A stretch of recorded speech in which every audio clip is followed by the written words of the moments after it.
Vulnerable. Yeah.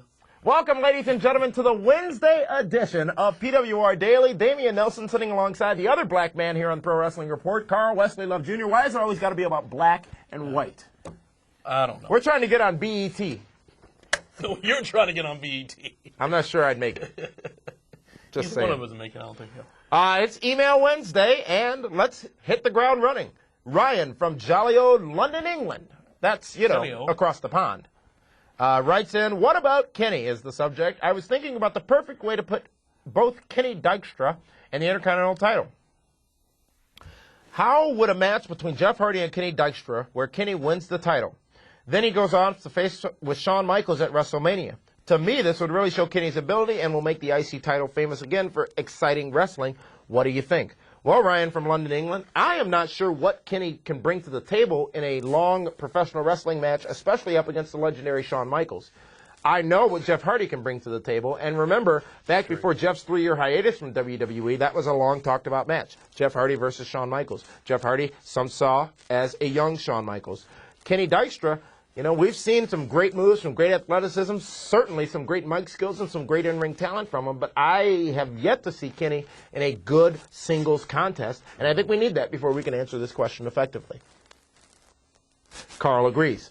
I agree. The Hardys, they've got their place. And it started with those ladder matches. I think they got their respect from the ladder matches way back then. Last week on an episode of the Pro Wrestling Report, we talked about TNA and UFC, whether they should have a joint agreement to bring Kurt Angle together with either Tito Ortiz or Chuck Liddell, two people who Kurt Angle has said he wants to fight. Well, we've gotten a lot of viewer feedback from that. This one's from Das Dream, who says that along as they remain two different companies, that being TNA and UFC, all is jolly.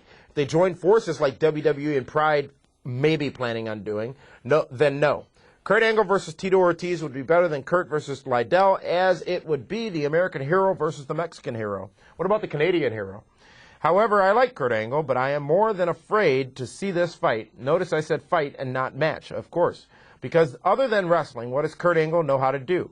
He isn't a boxer or martial arts expert, but Kurt Angle has been involved in several MMA-type matches. We know nothing about Kurt's defense and his boxing skills, his stand-up offense. We know he can wrestle, but this is the UFC. Kurt tries to go for a takedown. All it takes is one knee to the head, and he's out cold. True. Think back to the WrestleMania boxing match between Roddy Piper and Mr. T. How did Piper lose that? A body slam to Mr. T. There's so many scenarios that could play out. If this were to happen as a joint effort between the two organizations, that could be one way, where it's a wrestling angle, but it could be a sure fight. I think Kurt Angle proved to us that he can do whatever he wants to do. What I mean by that is, look how fast Kurt Angle and Ken Shamrock took to professional wrestling. Look how fast they made the transition from Ultimate Fighting, or MMA, if you will, specifically Ken Shamrock, to WWE. Look at how fast Kurt Angle made the transition from amateur wrestling to being one of the greatest wrestlers of all time in professional wrestling. I think Kurt Angle, when he puts his mind to it, and has his mind to it, can certainly do well in a UFC-style matchup. Darren Murphy from Dublin, Ireland. There's a bar in Las Vegas, Nevada at O'Shea's Casino, one of my favorite casinos, because beers are $1 from 8 p.m. to 2 a.m. I'm sorry, from 2 a.m. to 8 p.m., because, that's when you don't need them. They have a bar called the Dublin Up. Oh, okay. Dublin, Ireland. It's an Irish. Frank would get it. Boy, this room's, is this thing on? Well, my ancestors are from Ireland, I think. I am a huge pro wrestling fan, but like UFC a lot as well. Don't really know what to think of this Kurt Angle UFC talk. First of all, Kurt is crazy if he thinks he can handle a top guy like Ortiz or Liddell. Those guys have so much more experience than him and so much more endurance that he would lose in the first round. Don't know about that, but it is a valid point. I think if he had a match, it would need to be against more of a rookie. Although the build-up to such an event would look great for TNA, the aftermath wouldn't be so great when Kurt is easily defended. Remember the big matchup between, I think it was Butterbean and the winner of the Brawl for All tournament? Yeah. Bart Gunn. Bart Gunn. At WrestleMania 15, I believe it was. Last time we saw Gorilla Monsoon in public. And Butterbean took him out in a few seconds. and that was supposed to be the big Bart Gunn push, and just fell flat. I think you make a very valid point, Darren from Ireland. What if Kurt loses? What does that do afterwards? We've been looking at the buildup and what happens if it happens, but what about if it does happen and Kurt comes out on the bottom? But you know what? It'd be a hell of a pay-per-view to watch. Well, then you have, much like we're having Ortiz-Liddell, you have 5 series of matchups, and maybe it's a best-of series. Don't know. Like Ali and Inoki. Thank you very much, Darren, also for helping us out with the Wrestling Channel. You don't want to say something to interject. Let's not forget Kurt Angle has, the neck injury.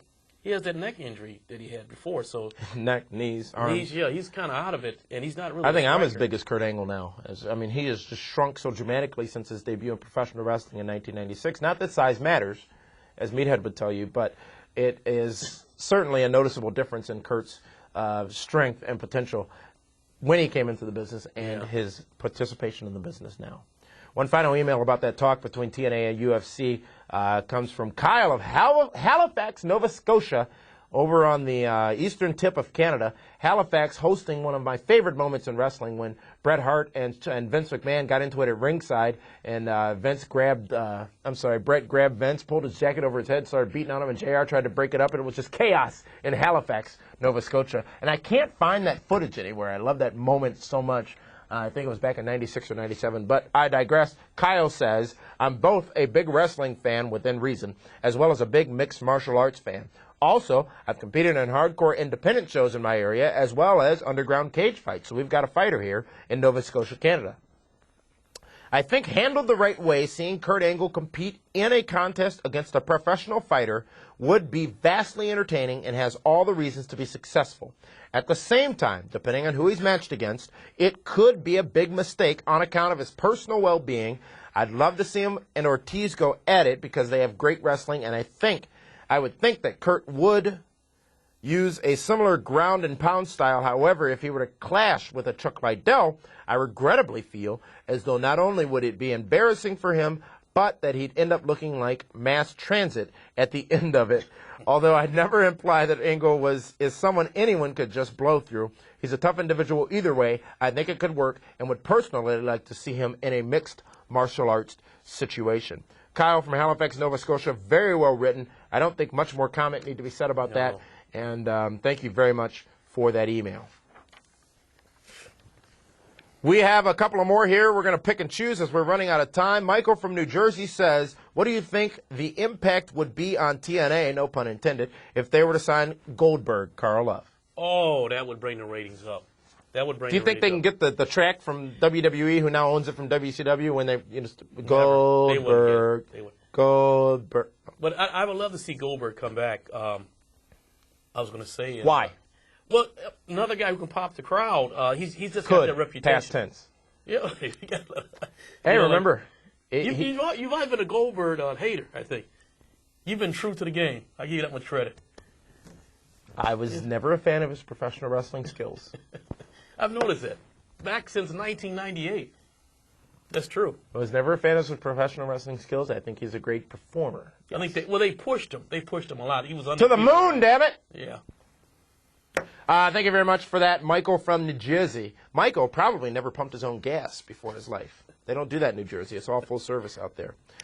Somewhere where they probably do pump their own gas, and I think they pay a lot less than we do. Sam Schneider over in London, England, across the pond. In your opinion, what was the most influential jump of a wrestler from company to company, not Raw to SmackDown, in professional wrestling history? Carl Love, most influential jump in professional wrestling history from company to company, not between brands.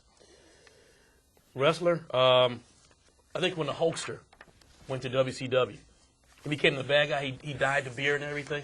By and far, Hulk Hogan coming over to WCW at a time where nobody really expected it, and at a unique situation, because remember, WWE, Vince McMahon was going through that steroid trial, and all that crap was going on. However, I will say there are two other incidents which rival that. First being Eric Bischoff showing up on Raw July 23rd, 2002. True. Who would have ever thought that Eric Bischoff would have a multi-year run as a great performer in WWE? The next, of course, being something we saw last year and voted on by the fans at the 2006 PWR Honors as the most shocking moment of the year. Kurt Angle goes to TNA. I think both of those events rival Hogan's introduction into WCW with the ticker tape parade at Disney Pixar or MGM Studios, whatever they're going to be calling it from now on. Whoa. Can't keep up, huh? Frank can't either. It's okay. Neither can that meat slice guy. Now, I got a celebrity match. Meathead versus Gary Coleman. There you go, right there. I heard a joke recently about Gary Coleman. Remember, he ran for governor up against Arnold. Right. And it was said that if your whole body can fit in the picture on your driver's license, you shouldn't run for governor. D.L. Hughley. Ladies and gentlemen, this was the Pro Wrestling Report for Wednesday, January 3, 2006.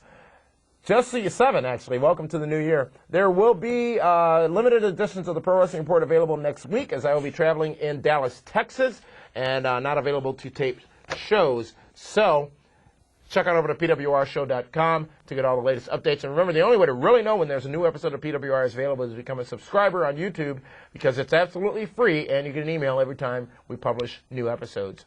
4. What's your name? Mike Tyson. Oh. 4, I almost called you Gary Coleman. Whoa, that shirt's slippery. My driver's license. 4, Carl Wesley Love, Muhammad Weiss, Corona Jr.